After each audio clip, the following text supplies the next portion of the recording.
Nós cremos, ó Pai, no Teu milagre. Deus é Deus de milagre, Deus de promessa, caminho no deserto. Nós profetizamos, ó Pai. Meu Deus, esse é quem Tu és. Meu Deus é Deus de milagre, Deus de promessa, caminho no deserto, luz na escuridão. Meu Deus, esse é quem Tu és. Meu Deus é Deus de milagre, Deus de promessa, caminho no deserto, luz na escuridão. Meu Deus, esse é quem Tu és. Esse é quem Tu és. Esse é quem Tu és. Esse é quem Tu és. Esse é quem Tu és. Esse é quem Tu és. Esse é quem Tu és. Esse é quem Tu és. Esse é quem Tu és. Esse é quem Tu és. Esse é quem Tu és.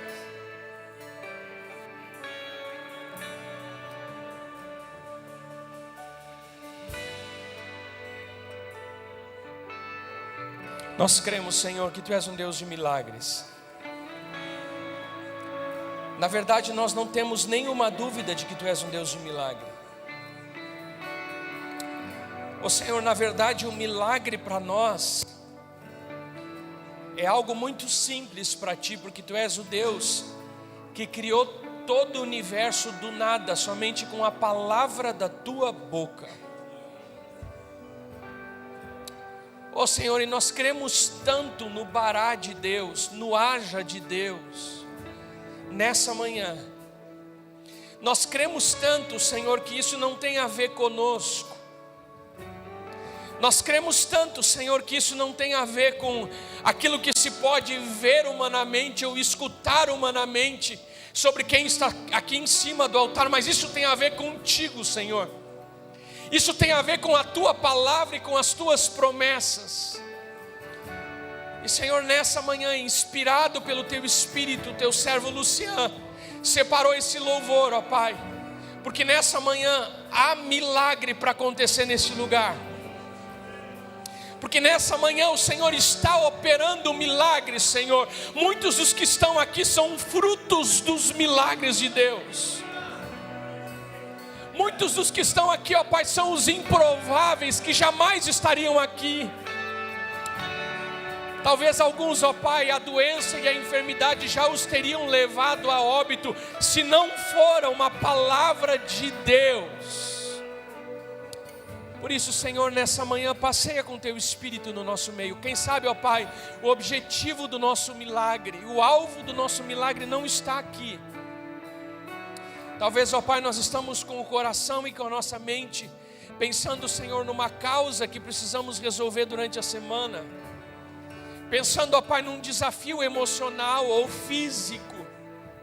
Pensando num diagnóstico ou numa situação familiar, Senhor.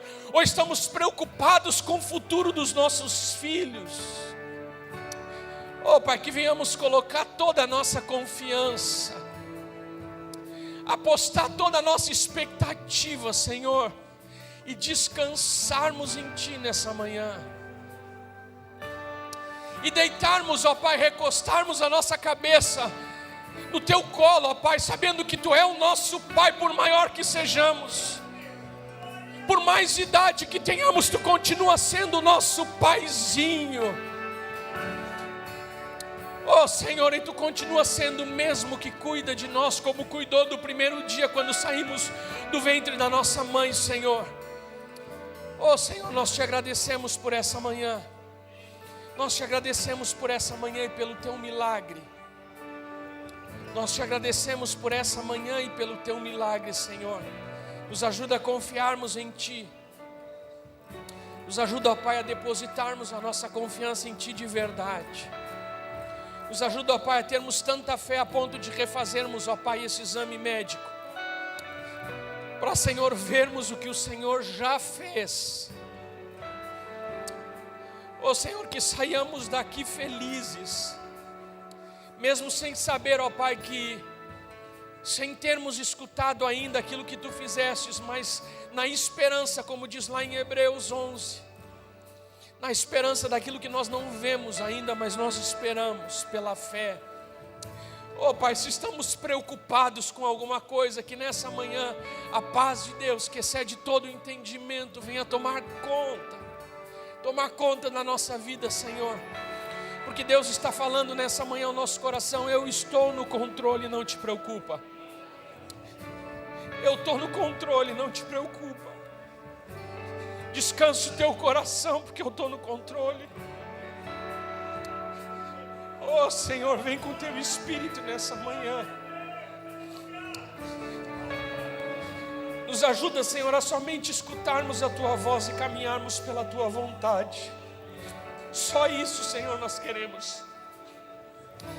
Quando, ó Pai, a situação não for viável ou possível ou favorável, Senhor, que possamos descansar em Ti. E se nós temos uma palavra do Teu trono, Senhor, que a nossa confiança venha estar parada aí. Por mais que as circunstâncias digam diferente, que a nossa confiança esteja, ó Pai, bem posicionada em Ti. Assim como Jó uma vez disse: eu sei que o meu Redentor vive, e um dia Ele vai se levantar. Ó Senhor, que a nossa confiança esteja aí, Senhor, em Ti. Oh Senhor, obrigado pela Tua palavra. Obrigado por essa expectativa que nos faz respirar, Senhor. Obrigado por essa expectativa que nos faz viver para Ti. Obrigado, Senhor. Obrigado, Senhor. Tu és um Deus de milagre. Nós continuamos dizendo: Tu és um Deus de milagre. Nosso casamento pode estar arruinado, Senhor. O casamento de alguém aqui pode estar arruinado, mas nós vamos seguir profetizando: Tu és um Deus de milagre, Senhor. Tu és um Deus de milagre, Senhor. Tu és o nosso Deus de milagre. Tu és o nosso Pai. Oh Senhor, nós Te agradecemos pela Tua provisão e Te agradecemos pelo Teu amor e por essa doce expectativa, Senhor, que nos tira da área de conforto e nos leva, Senhor, a vivermos na dependência de Ti, no sobrenatural de Deus. É assim que Tu nos projetaste para viver, Senhor, não confiando no braço do homem, mas confiando no Teu braço. E hoje a palavra do Senhor para a Tua igreja: confia em mim, porque eu sou o sustento de vocês. Eu sou o teu sustento. Eu sou o teu sustento, diz o Senhor. Eu sou o teu sustento, diz o Senhor. Eu sou o teu médico, diz o Senhor. Eu sou o teu Deus, diz o Senhor.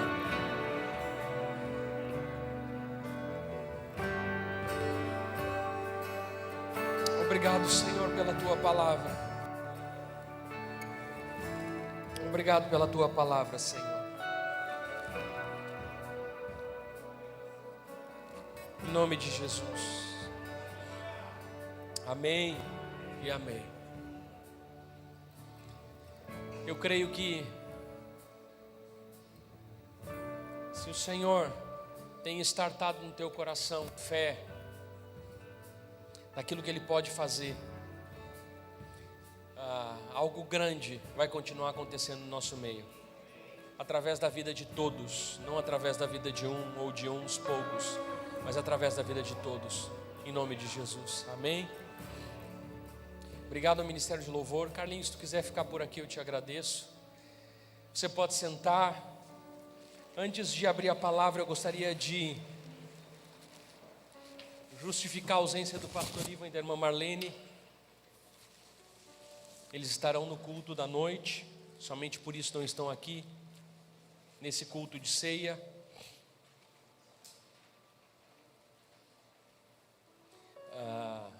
mas de noite vão estar aqui ceando junto com a igreja. Também reforçar, eu não estava aqui, eu estava aqui do lado no momento do bem-vindos, a presença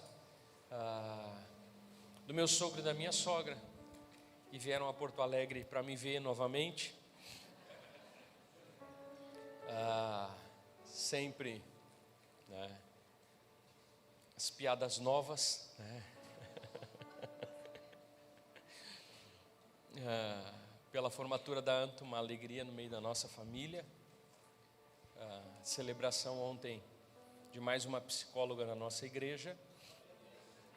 Desculpa todas as outras, a melhor de todas as psicólogas, não só da igreja, mas de Porto Alegre e do Brasil. Pelo menos para mim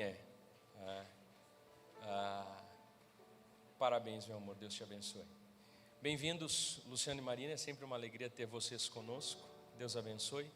E eu queria também ter uma presença muito especial. Nós falamos aqui de vez em quando nas nossas preleções, vira e mexe vem à tona a palavra Logos 2, que fez parte da nossa vida, num tempo muito especial da nossa vida.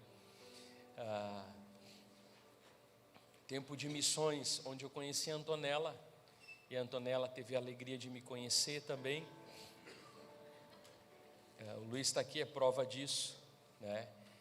Diz o Luiz, quando nós falávamos em casa essa semana, ele disse: Antonella, o que tu fez que tu casou com o Olavo? Ele disse: eu entendi, tu estava fazendo obra de caridade. Vê se eu posso. Isso não é uma falta de conhecimento da verdade. Luiz é um amigo nosso do navio, missionário, hoje engenheiro da Petrobras, está aqui em Porto Alegre por essa finalidade. Enquanto nós estávamos ou na livraria, ou limpando, ou fazendo line-up, ele estava na parte mais de baixo do navio, sujo de graxa, cuidando das engrenagens mais importantes para a movimentação do navio Logos 2. E é uma alegria nos reencontrarmos depois de 20 e alguns anos, 22, 23 anos, 20 e alguma coisa. O Luiz já era velho naquela época, imagina agora, né? Não, que nada, Luiz. Temos uma liberdade, uma amizade, um respeito, um carinho muito grande e celebramos isso. E aqui a gente fez lá em casa no outro dia, o recriar a foto. Ali a foto da Antonella com o Luiz a bordo do navio, e aqui não mudou nada, né? Os dois mudaram um pouco, e realmente a gente vê o tempo passar e podemos nos reencontrar e celebrarmos. E nós orávamos em casa no momento da refeição: Senhor, que bom, além de todas as coisas, que nós permanecemos firmes nos teus caminhos, porque de todas as coisas isso é o que mais importa, a gente chegar até o final firme no Senhor. Meu amigo Luiz, uma alegria te ter aqui, uma alegria te receber, não só na nossa casa, mas também agora no meio da nossa grande família, que é a igreja. Que Deus te abençoe, amém? Dizendo essas coisas, eu quero dizer que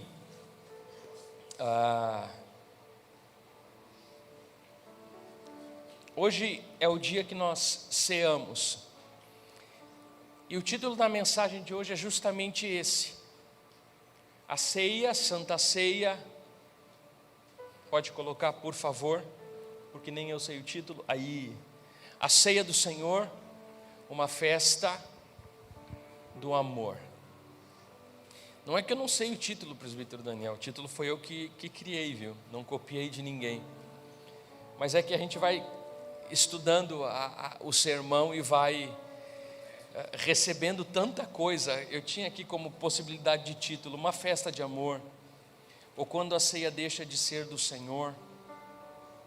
Mas eu resolvi ser mais simpático e não exortativo, porque eu acho que é uma celebração tão especial.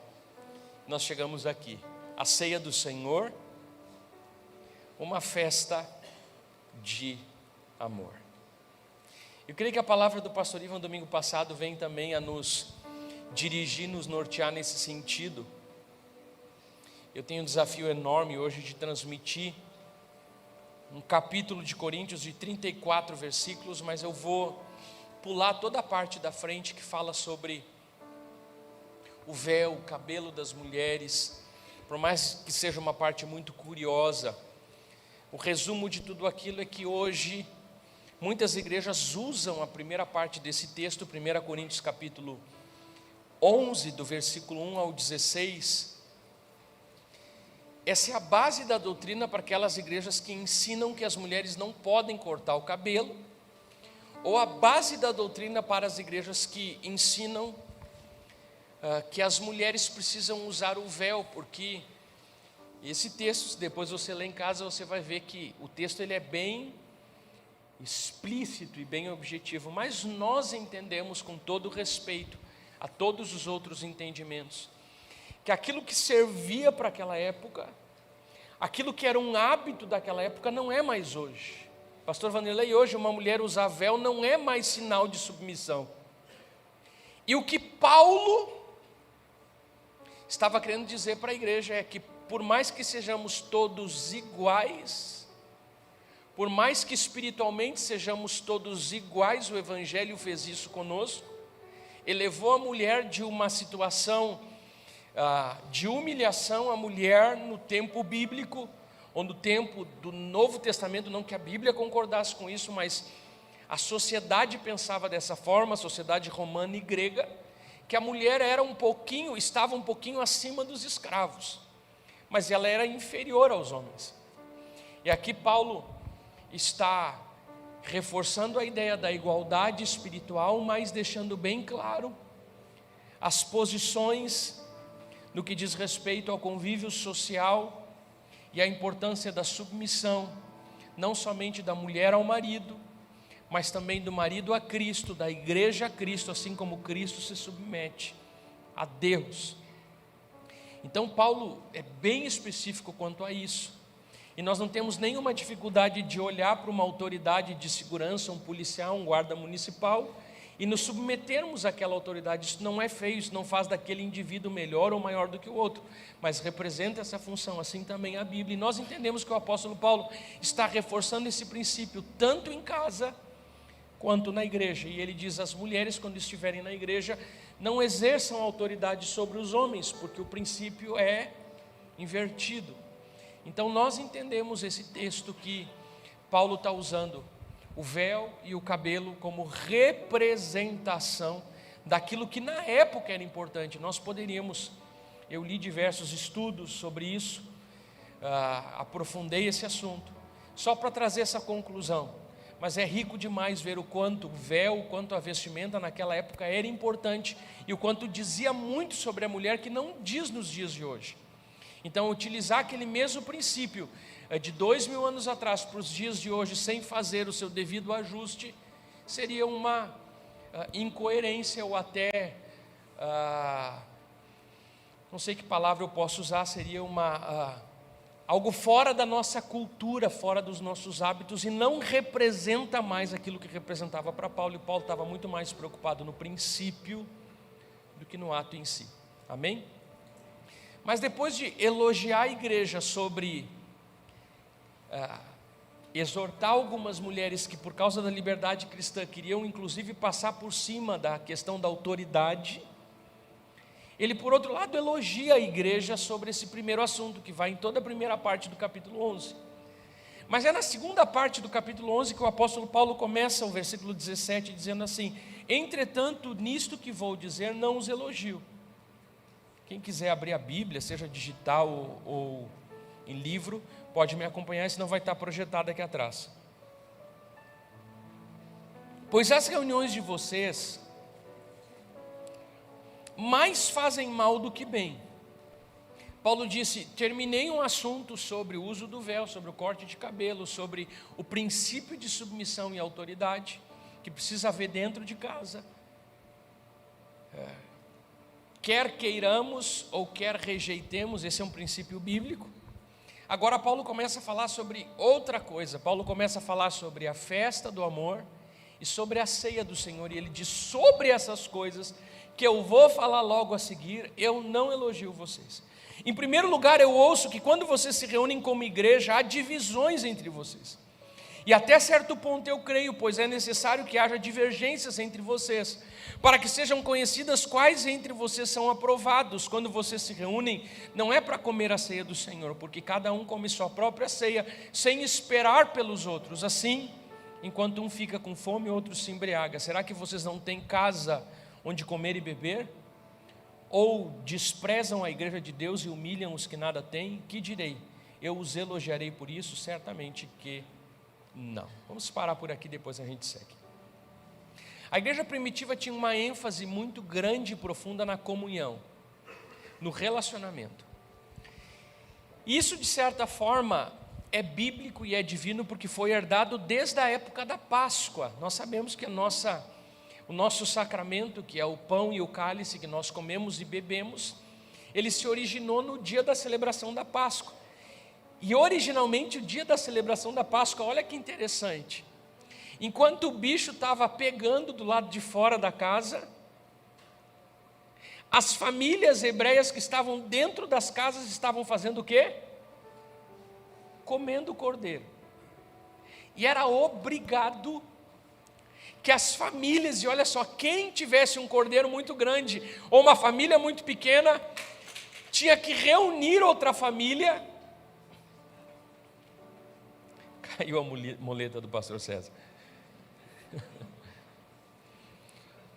Tinham que reunir a família e ter um momento de comunhão. E me parece, irmão Antônio, muito interessante, que enquanto o anjo da morte estava ceifando os primogênitos nas casas, o povo hebreu não ficou batalhando, intercedendo ou fazendo outra coisa. O povo hebreu se relacionava. Deus pega desse ritual da Páscoa e transforma ele e renova ele, usando a simbologia do antigo, que era a escravidão do povo de Israel lá no Egito, e trazendo uma nova simbologia e falando agora da libertação, da celebração que precisava ser feita no meio da igreja, quando a igreja se reunisse. Agora não celebrando a escravidão física, mas celebrando a escravidão, a libertação da escravidão espiritual que o pecado produz na vida de todo ser humano. E Jesus é aquele que nos liberta da escravidão do pecado. Isso deveria ser celebrado agora não mais com a festa da Páscoa, mas com a festa da Santa Ceia.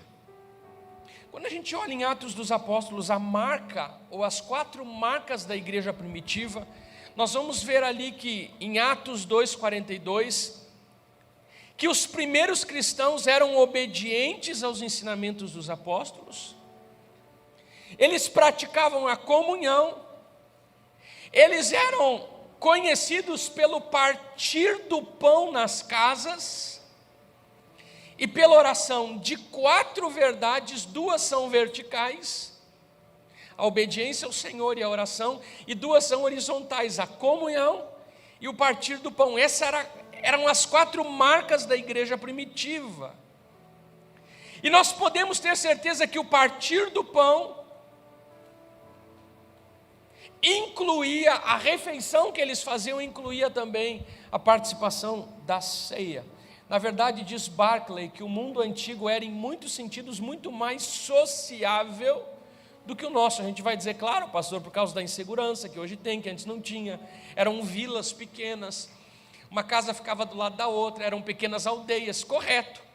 Mas isso não desfaz a verdade que nós tenhamos que hoje fazer um movimento para, de alguma forma, pedimos para que o Senhor nos ajude a viver esse mesmo compartilhar 2000 anos depois. De que forma? Não sei, a gente vai ter que ver como igreja. Como fazer com que a igreja nos dias de hoje continue sendo marcada pelo partir do pão e pela comunhão. Mas a verdade é que era um costume comum que grupos de pessoas se reunissem para comer juntos. Havia uma festa particular muito conhecida na época que se chamava Festa Ágape, na qual cada um dos participantes trazia um prato. Eu acho que essa festa quem inventou foi Angélica. Deve ter sido Angélica. A festa que a Angélica faz, cada um traz um prato. Deve ser. Descobri, Angélica, isso é espiritual. Tá? Isso é fruto da tua vida espiritual. Mas essa era a festa ágape. Cada um trazia um pouco do que tinha. Cada participante levava a sua própria comida, eles juntavam tudo e faziam uma festa em comum. A igreja primitiva tinha esse costume e era conhecida como a festa ágape, a festa do amor, uma festa de amor. E essas foram as refeições congregacionais, que era mais do que uma festa, era mais do que reunir para comer, era um culto ao Senhor através daquela refeição congregacional. Eu não sei se você está percebendo quanto, quem sabe, tem muita coisa aqui que a gente diz, Senhor, de que forma a gente faz isso hoje? Eu confesso para os irmãos que eu tenho, desde que eu estou estudando esse texto, tenho tentado pensar, Senhor, parece que nos falta um pouco disso. Mas para a igreja primitiva, essa refeição congregacional fazia parte da vida da igreja, onde cada um trazia um prato, onde todo mundo, aquele que tinha pouco, comia aquela uva mais cara que somente aqueles que têm mais pode comprar. E todo mundo tinha tudo em comum na igreja primitiva, é assim que diz o texto. E a ênfase na unidade era evidente nas suas refeições. E essas refeições eram encerradas, assim como o Senhor instituiu a Páscoa com a ceia do Senhor. Todos os cristãos concorriam a essa ceia, levando o que podiam, e quando se juntavam todos os que podiam contribuir, e depois sentavam-se e tinham uma comida em comum. Era um belo costume. E a gente pode dizer assim, que pena que isso se perdeu. Eu acho que se perdeu, senão a gente teria que hoje estar, não aqui sentado um de costa para o outro, ou de frente só para uma pessoa, mas em mesas comendo a ceia do Senhor. Era uma maneira de produzir e alimentar a verdadeira comunhão cristã. Se nós olharmos para o contexto daquela época, o mundo secular estava dividido. Nós estamos falando da época do Império Romano, onde tinha divisão direitinho das castas, dos grupos. Os homens eram divididos das mulheres, homens livres ficavam num grupo e os escravos não se reuniam com os homens livres. Os gregos não se reuniam com os bárbaros eram aqueles que não falavam grego. Os judeus não se reuniam com os gentios. Os cidadãos romanos não se reuniam com outras raças inferiores. Daí nós vamos lembrar da situação de Paulo, que estava sendo açoitado, até que ele disse, olha, você sabe que eu sou cidadão romano? E os soldados ficaram preocupados. Cara, por que o cidadão romano tinha um outro direito? Porque tinha.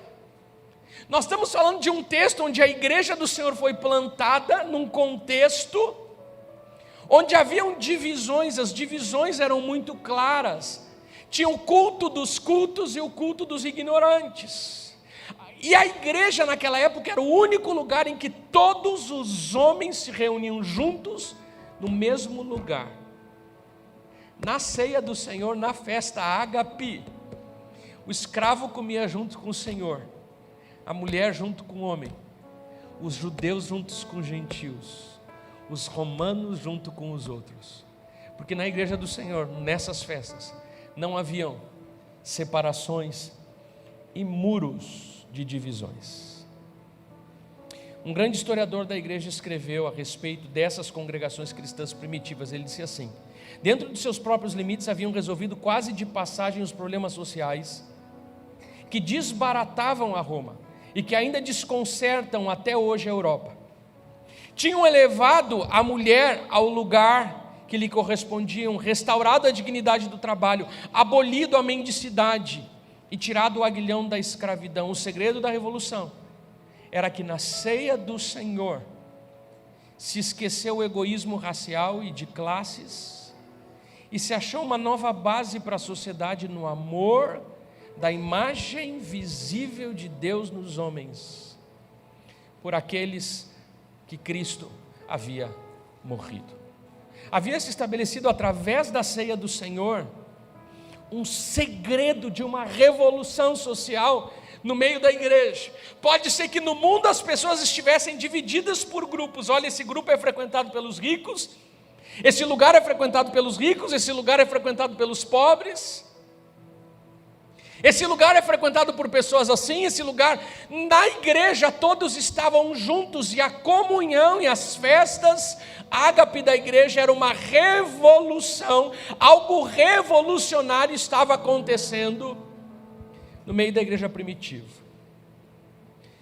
Na igreja do Senhor há uma atmosfera de inclusão e que quebra as diferenças. Esse é o único lugar na face da terra onde todos nós somos um. E foi o Senhor quem estabeleceu o principal ambiente para aceitação, onde se sentam juntos todas as nações, ricos e pobres. Foi o Senhor mesmo que estabeleceu isso, quando Ele convida para o convívio dos seus discípulos um zelote e um publicano. Uau! Irmãos, quem entende o contexto do que era ser zelote, era o que se levantava contra a imposição de Roma. Eles eram os revolucionários. E o publicano era aquele que se vendeu para Roma para cobrar impostos dos seus compatriotas judeus. Então imagina a raiva que o zelote tinha do publicano. E Jesus chamou um zelote chamado Simão para sentar na sua mesa, e chamou um publicano chamado Mateus para sentar na sua mesa.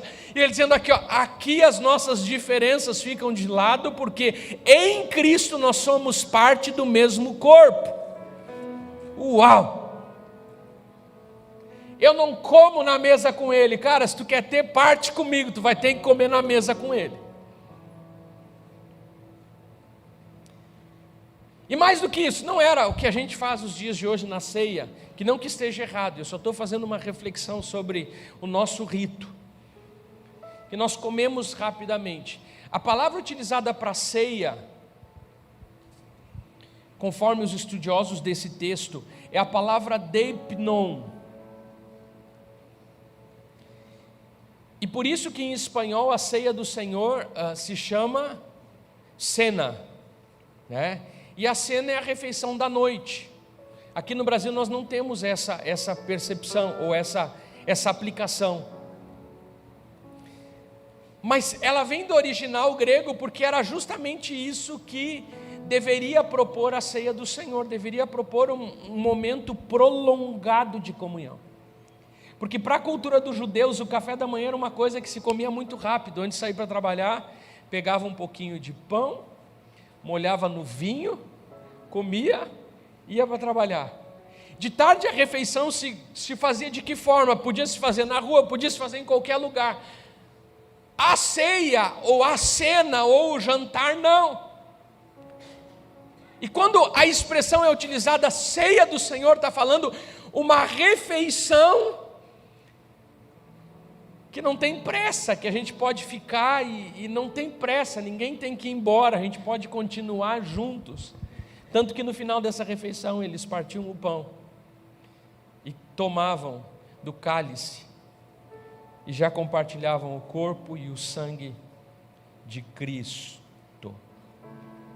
Isso quer dizer que a igreja primitiva passava um longo tempo, um longo momento juntos. A mesma palavra demonstra que a refeição cristã deveria ser uma refeição em que as pessoas passassem um longo tempo juntos. Porém, olha aí o que diz o texto no versículo 17.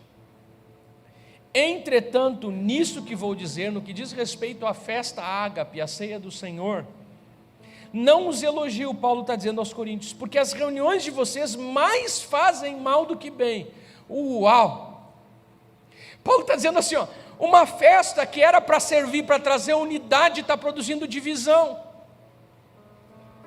Vocês, ao invés de estarem desfazendo os grupos, pelo contrário, vocês estão colocando mesas dentro da igreja para fazer a refeição, mas tem a mesa do fulano, tem a mesa da outra família, tem a mesa da outra família, numa mesa tem muito, na outra tem pouco, e ao invés de vocês estarem quebrando os muros, vocês estão prejudicando o testemunho cristão, porque a ceia de vocês mais parece uma reprodução do mundanismo dentro da igreja.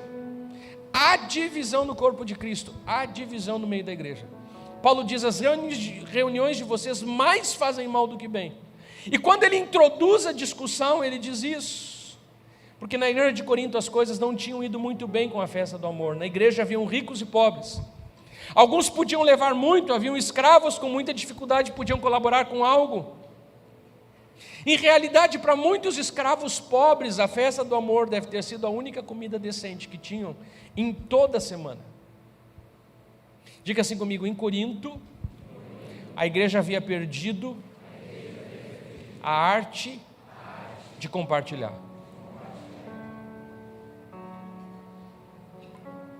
Eu inventei um dia de dizer para um irmão, sem intenção, e Deus conhece meu coração: cara, que bonito esse teu relógio. Passou um dia, ele bateu na minha casa com uma caixinha de relógio, ele disse: pastor, esse relógio é teu, um Tecnos Touch, esse que eu estou usando aqui. Eu disse: cara, tu vai me constranger. Eu disse: pastor, tu gostou? Eu disse: o que eu vou te dizer, cara? Eu não posso mentir.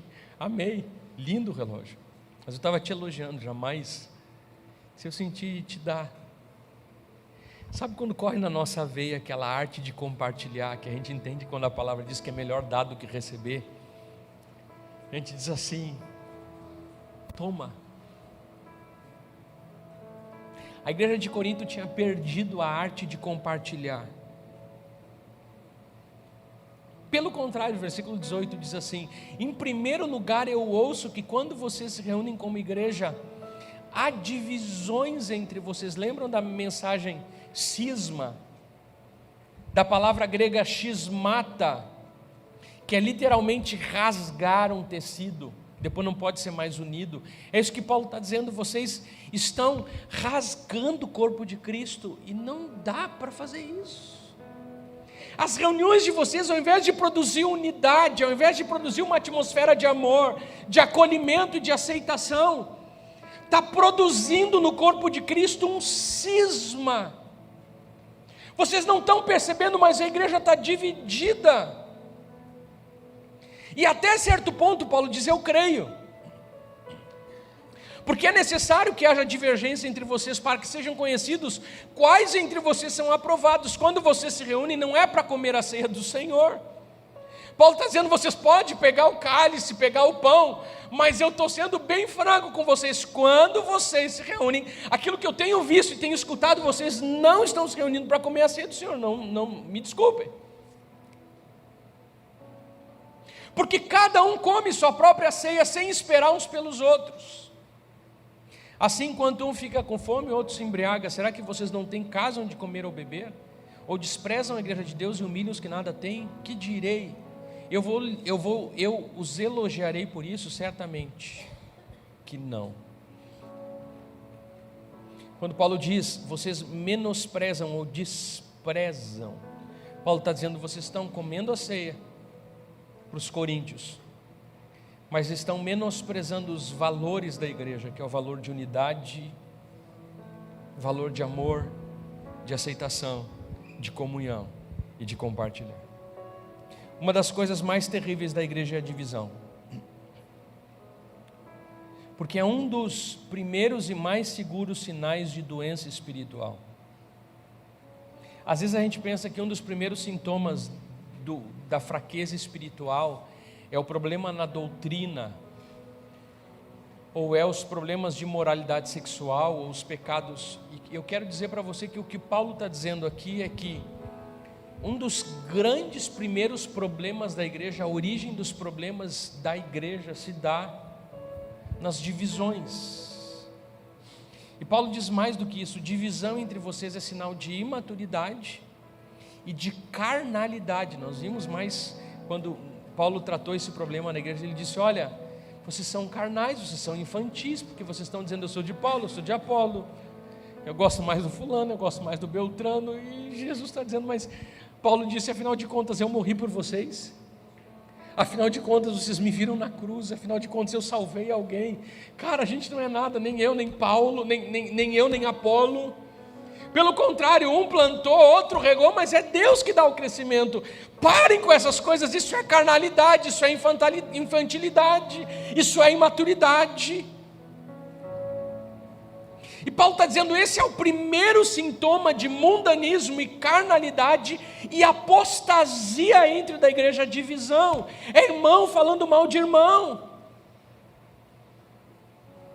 É a fofoca no meio da igreja, é o descontentamento, é não termos o mesmo sentimento, o mesmo pensar, estarmos sempre com o coração contrariado. Esse é o primeiro sinal de imaturidade e carnalidade na igreja.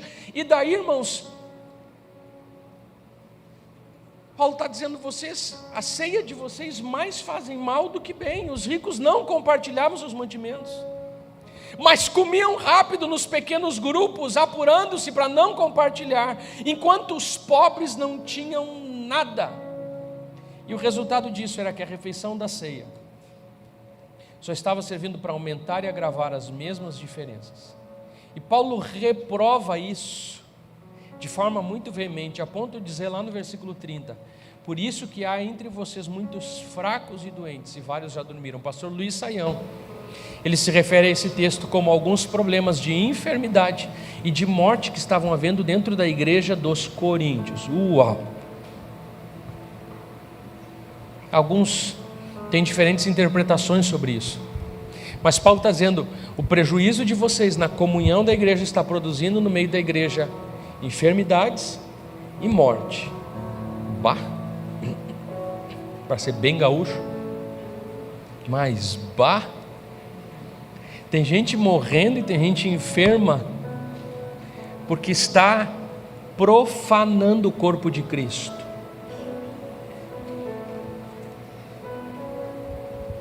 E a pergunta, quem sabe que nessa manhã o Espírito Santo pode fazer para mim e para você, como que nós estamos? O nosso partilhar da fé tem demonstrado companheirismo, afeto, carinho mútuo entre os crentes? A nossa reunião dá ênfase à unidade? Temos entre nós uma comunhão amorosa ou escandalizamos o corpo de Cristo pelo nosso egoísmo e individualismo? Fiquei tão feliz domingo passado, um irmão nos visitou, uma pessoa nos visitou. Depois que ele saiu daqui, ele disse para a pessoa que o convidou, disse assim, eu estive, ou melhor, ele disse também isso para mim. Ele disse, pastor, eu estive em outra igreja, uma igreja muito famosa, muito conhecida aqui em Porto Alegre. Eu entrei e saí e ninguém me cumprimentou. Ninguém me estendeu a mão, ninguém perguntou meu nome, ninguém me... Ele disse, eu estive aqui em questão de 5 minutos, umas 4 pessoas vieram me cumprimentar, um orou por mim, até o pastor no final do culto voltou e orou por mim. Eu saio daqui me sentindo muito amado. Eu disse, amém, amém, que alegria saber disso. A gente sabe que, graças a Deus, a igreja, por que eu falo isso? Para que essa palavra não soe somente uma avaliação, mas também nós podermos olhar no Senhor, Senhor, amém, se nós estamos fazendo isso, esse é o teu propósito, esse é o propósito da igreja, que as pessoas se sintam acolhidas, que as pessoas cheguem aqui e podem ser que elas sejam rejeitadas no meio de trabalho, pode ser que elas sejam rejeitadas no lugar onde elas vão, mas dentro da igreja eles saiam daqui com um testemunho dizendo, me senti amado, me senti parte. Uma igreja em que existem distinções sociais e classes não é uma verdadeira igreja. Uma igreja não é verdadeira se esqueceu a arte de compartilhar. Quando as pessoas desejam manter as coisas só para si mesmas ou para o seu próprio círculo, nem sequer estão começando a ser cristãos. O verdadeiro cristão não pode suportar ter muito enquanto outros têm pouco. O verdadeiro cristão encontra o seu maior privilégio não em guardar zelosamente suas prerrogativas, mas em renunciar em prol do outro. E aí o apóstolo Paulo continua, e eu estou caminhando para o final, quando ele diz uma palavra derradeira. E eu queria pular com você lá para o versículo 27, se você está acompanhando o texto. Ele diz assim, portanto, todo aquele que comer do pão ou beber do cálice do Senhor indignamente será culpado de pecar contra o corpo e o sangue do Senhor. Examine-se cada um a si mesmo, e então coma do pão e beba do cálice, pois quem come e bebe sem discernir o corpo do Senhor, come e bebe para a sua própria condenação. E aqui Eu queria parar só para dizer para os irmãos a compreensão do MacArthur sobre esse texto. Porque nós podemos dizer comer e beber do pão indignamente, diz respeito a gente comer talvez sem ser batizado, a gente comer sem estar na comunhão da igreja, a gente comer, quem sabe, praticando um pecado deliberado sem arrependimento, e tudo isso podem ser possíveis entendimentos dessa palavra. Mas olha um dos entendimentos que o MacArthur levanta aqui: comer indignamente. Ele diz assim: a frase "o corpo de Cristo" várias vezes representa a igreja. Isso acontece, como veremos no capítulo 12. Paulo acaba de reprovar aqueles que com suas divisões e distinções de classe dividiram a igreja, de modo que isso pode significar que o homem que come e bebe indignamente, diga assim comigo: o homem que come e bebe indignamente é aquele que nunca se deu conta de que toda a igreja é o corpo de Cristo. Ele diz mais: e que se encontra em discórdia com seu irmão, que olha para o seu próximo com desprezo e que por qualquer outra razão não é um com seus irmãos. Então pode ser que Paulo esteja dizendo que comer o pão indignamente é não perceber que os nossos irmãos, por mais diferentes que sejam, se estão em Cristo, eles fazem parte do nosso corpo, o corpo de Cristo, do qual Jesus é o cabeça. E os nossos pequenos hábitos ruins que produzem divisão pode produzir a falta de discernimento do corpo de Cristo. É como se Paulo estivesse dizendo: como é que tu vai falar mal da mão que é tua? Como é que tu vai falar mal do braço que é teu? Como é que tu vai falar mal do pé que é teu? Não faz isso. O ritual da igreja escocesa para o sacramento convida as pessoas à mesa, e ali elas encontram uma relação de amor e caridade para com o seu próximo. Todo homem cujo coração haja ódio, amargura e desprezo contra o seu irmão, come e bebe indignamente. Se chegar com esse espírito à mesa do Senhor, todo irmão cujo coração haja ódio, amargura e desprezo contra o seu irmão, come e bebe indignamente, se chegar com esse espírito à mesa do Senhor. Irmãos, eu sei que a palavra é um pouquinho densa, então cutuca aí quem está do seu lado para não dormir, que hoje eu não estou passando o meu horário, estou bem no horário, estou bem controlado, estou tentando fazer rápido para que você fique comigo e não perca a atenção. Mas irmão, todo irmão que ceia pensando mal do seu irmão, está comendo indignamente. É muito mais sério do que eu imaginava. E antes da gente cear, a gente pensa assim: ó, tem alguém que eu não vou com a cara? Tem, vai ter com teu irmão. Claro que a gente tem que fazer isso com cuidado, ou liberar o coração, porque sabe aquelas pessoas que vêm para a igreja e depois de alguns meses conhecem você e dizem, passa um tempo e diz assim: ó, a primeira vez que eu te vi eu te achei tão antipático, tão nojento, mas depois que eu te conheci, é o tipo de coisa que nem precisa dizer porque já está resolvido, né? Então não diz, só vai lá e diz para a pessoa: tu é uma pessoa muito simpática e querida, não precisa dizer o que tu pensou antes. Mas irmão, é isso que a Bíblia está dizendo. Se a gente vai para a ceia com ódio do nosso irmão, antes de cear tem que reparar com o irmão.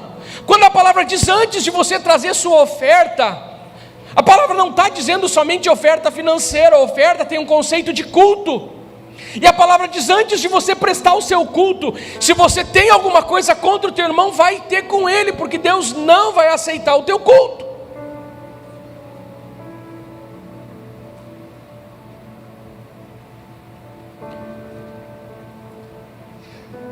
De modo que se comer e beber indignamente é fazer sem sentido de reverência, sem perceber a grandeza do que estamos fazendo, e fazê-lo quando estamos em discórdia com o irmão pelo qual Cristo morreu, como morreu por nós, precisamos atentar demais para isso. Nós convidamos à mesa quem nós queremos ter relacionamento, alguém que é um amigo próximo, e nesse sentido, como igreja, deveríamos verificar se o nosso partir do pão E o nosso beber do cálice tem sido uma expressão e uma representação de amor, de aceitação e de quebra de barreiras que possam existir. Ou se nós temos nos reunido para falar mal um dos outros. E ao invés de estabelecermos nossos princípios comuns de unidade, os nossos pontos comuns, nós amamos gastar tempo falando das nossas diferenças. Que o Senhor, se encontrar essa atitude no nosso meio, tenha misericórdia de nós. E para encerrar, no meio desse contexto, o Senhor coloca um diamante. Uau! No meio desse contexto complicado da igreja, a igreja primitiva vem lá em Atos dos Apóstolos vendendo tudo, colocando aos pés dos discípulos, todos tinham tudo em comum, eles obedeciam à orientação dos apóstolos, caminhavam dentro do ensinamento dos apóstolos, eles tinham comunhão, partiam o pão, oravam. E depois a igreja de Corinto reprova na comunhão, reprova no amor. Diz: olha, vocês têm muitos dons, vocês têm vários dons, vocês têm uma cartilha da diversidade dos dons, mas falta para vocês o amor. Daí o apóstolo Paulo, no meio de tudo isso, ele dá o primeiro relato bíblico da ceia do Senhor. A primeira carta de Paulo aos Coríntios foi escrita, de acordo com a maioria dos estudiosos, antes do evangelho de Marcos, que foi o primeiro evangelho a ser escrito.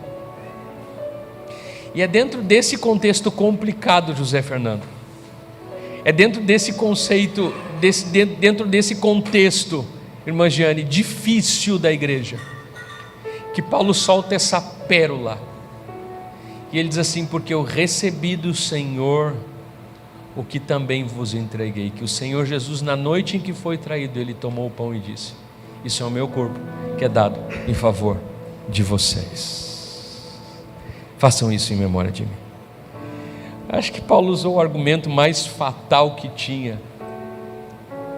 Ele disse assim: olha, no meio das divisões de vocês, deixa eu explicar o testemunho daquele que eu recebi. E pela primeira vez nas Sagradas Escrituras, alguém escreve sobre a ceia do Senhor. É o apóstolo Paulo para a igreja dos Coríntios, que estavam reprovando na festa do amor.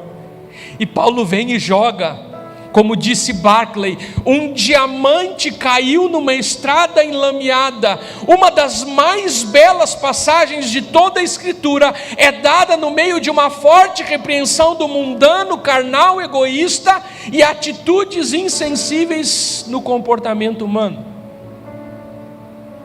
E Paulo diz: eu recebi do Senhor o que também vos entreguei, que o Senhor Jesus, na noite em que foi traído, tomou o pão e, tendo dado graças, partiu e disse: isso é o meu corpo que é dado em favor de vocês, façam em memória de mim.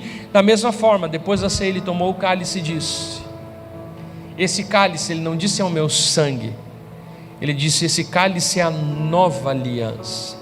Porque se a antiga aliança a gente tinha que cumprir a lei e a gente reprovava, na nova aliança Jesus morreu e nos aceitou. Esse cálice é a nova aliança que foi comprada com o meu sangue. E Paulo está reproduzindo pela primeira vez a ceia do Senhor. Por isso, cada vez que nós ceamos aqui, nós lemos esse texto, porque é o primeiro texto das Sagradas Escrituras a serem escritos sobre a ceia do Senhor. Esse cálice é a nova aliança no meu sangue. Façam isso sempre que o beberem em memória de mim, porque sempre que comerem deste pão e beberem desse cálice, vocês anunciam a morte do Senhor até que Ele venha. Não só isso, o próprio texto que Paulo está falando remete à situação que Jesus estava vivendo, irmão Antônio.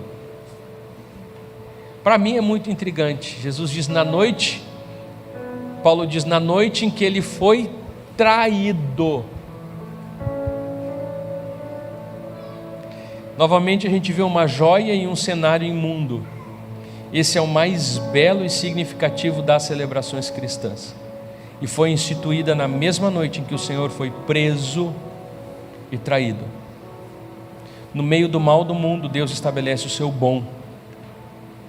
No meio da maldade de Satanás, Deus planta a sua santidade.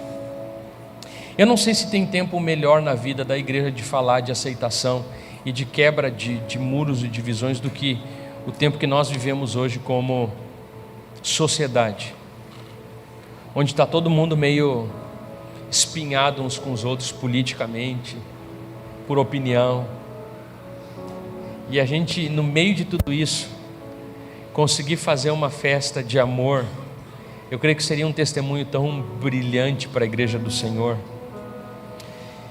Que nessa manhã o Senhor possa nos dar graça. É uma lástima que a igreja perdeu o hábito de fazer essa festa ágape, a festa do amor, que a igreja primitiva fazia.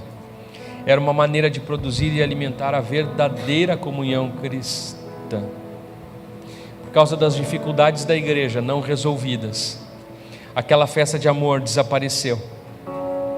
E eu creio que é um bom momento hoje, onde se fala tanto de incluir e aceitar, de mostrar para o mundo, hoje mais do que nunca, que a igreja é este lugar onde existe amor e onde existe a verdadeira unidade, o verdadeiro respeito, que não nos deixa como a gente está, mas nos transforma a imagem do nosso Senhor. Amém? Anto, tu está preparado? O louvor aquele. Daqui a pouco nós vamos orar e eu quero que os irmãos escutem esse louvor, porque hoje a gente vai comer do pão e beber do cálice. Mas é importante, ao comermos do pão e bebermos do cálice, lembrarmos dos erros dos nossos irmãos de Coríntios. Eles tomavam a ceia, mas aquele ato não estava honrando o Senhor. E que nessa manhã tenhamos a cerimônia da Santa Ceia, mas não só isso, que vivamos o partir do pão na nossa vida. Que nessa manhã nós possamos fazer uma reflexão, Mara, profunda mesmo. Senhor, eu tenho norteado a minha vida de acordo com esses princípios. Eu tenho vivido, Márcio e Fernanda, a minha vida dessa forma. As nossas reuniões fazem bem ou às vezes fazem mal? Faz alguém sair daqui se sentindo bem ou se sentindo mal? Mas eu acho que tem bastante coisa para a gente refletir como pastores e presbitérios dessa igreja. A gente pode até refletir sobre a forma que nós fazemos a ceia, pastor César. Se quem sabe não cabe aqui um refletir se a gente não pode instituir uma festa de amor junto com a ceia do Senhor. Naquela época eles começavam comendo, e é isso que Paulo está indignado. Ele diz: cara, era para você sair daqui com o coração cheio, mas vocês estão saindo daqui com a barriga cheia, com a cabeça cheia de vinho, e o sacramento, vocês estão, o cuidado com o próximo, vocês estão muito preocupados em comer, não estão preocupados com alguém que quem sabe nunca teve aquela comida na mesa, e quem sabe vocês podem servir aquela pessoa, colocar aquela... Irmão, não é o mais confortável quando a gente está numa festa ficar com quem a gente não conhece. O mais confortável é a gente estar com as pessoas que a gente conhece, que a gente tem os mesmos assuntos, as mesmas conversas, mas sempre tem um crente no meio da festa que sai do grupo e vai lá colher o novo. Sempre tem um crente que está preocupado em ver quem é que está deslocado e vai lá e puxa assunto do nada. E se a pessoa gosta de falar de futebol, a pessoa fala de futebol. Que em nome de Jesus, como igreja, nós venhamos permitir que o Espírito Santo hoje, nessa noite, nos ajude a pensar, porque a marca da igreja é justamente essa. O Senhor deixa muito claro. E que ao comermos o pão e bebermos o cálice, não façamos hoje indignamente. Se temos alguma coisa contra alguém, irmão, limpa o teu coração nessa manhã, em nome de Jesus. Para com isso. Libera perdão. Vira a página. De boa, desculpa falar de forma bem usual. Irmão, isso não agrada a Deus. Quebra o teu orgulho, abre mão desse direito e diz: Senhor, eu entrego nas tuas mãos. Não quero mais falar dessa pessoa, não quero mais sentir mal. Ele é meu irmão. Senhor, me livra desse sentimento. Irmãos, o Espírito Santo, através da sua palavra, está trazendo para a igreja hoje uma palavra rema para nos livrar de problema. Paulo diz: examine-se o homem a si mesmo antes de comer do pão e beber do cálice. Há divisão no meio da igreja, e não pode haver, porque comer do pão e beber do cálice com divisão, com dissensão, odiando os nossos irmãos, é comer indignamente o corpo e o sangue do nosso Senhor, que na noite em que Ele foi traído, eu fui traído, na noite em que o Senhor foi traído, Ele pelos seus discípulos partiu o pão e disse: isso é o meu corpo que é entregue em favor de vocês, de ti que vai me negar, tu que vai me trair, tu que é teimoso, tu que é duro de coração. Ele disse: que o Senhor nos abençoe, para que o mesmo sentimento que houve em Cristo possa haver no nosso coração, Vini, em nome de Jesus. Que possa haver no nosso meio sempre uma expressão de amor, de verdade. Como a gente vai fazer isso, irmã Noêmia? Não sei. Mas a irmã é do tempo que de manhã na ceia nós tínhamos aqui comida, sempre tinha aqui atrás acho que a ceia era à noite e o culto de manhã, ou a ceia era de manhã, o culto era sempre à noite, mas a ceia era de manhã, e tinha uma refeição, nós comíamos juntos. Que o Senhor nos dê graça para encontrarmos de qual forma isso pode se apropriar de forma objetiva da nossa prática da ceia, mas mais do que isso, que o Espírito Santo possa esquadrinhar o nosso coração hoje internamente e verificar se existe entre nós, porque não adianta a gente estar sentado numa mesa como os coríntios estavam, sem a atitude certa. Então é melhor a gente não estar sentado numa mesa, mas com a atitude certa, do que estar sentado ao redor de uma mesa com a atitude errada. E nessa manhã, se a gente não tem a mesa, a gente tem o corpo e o sangue de Cristo. É claro que esse texto vai muito a fundo na doutrina.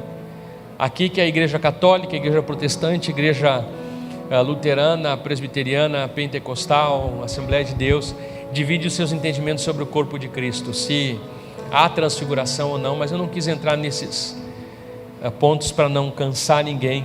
Mas a verdade é que, ou em memória, ou Jesus disse: isso é o meu corpo, dizendo: isso aqui, esse pão é o meu corpo. Nós entendemos que em memória nós fazemos isso, lembrando que de alguma forma o Senhor está presente. O pão não se torna carne, nem o suco de uva se torna sangue. Você não está bebendo sangue, nem comendo carne, você está comendo um pão e um cálice que é consagrado, e a partir daquele momento se torna corpo e sangue do Senhor, espiritualmente, na presença do doce Espírito conosco. É isso que a palavra nos ensina e é assim que nós entendemos. Mas eu queria que antes de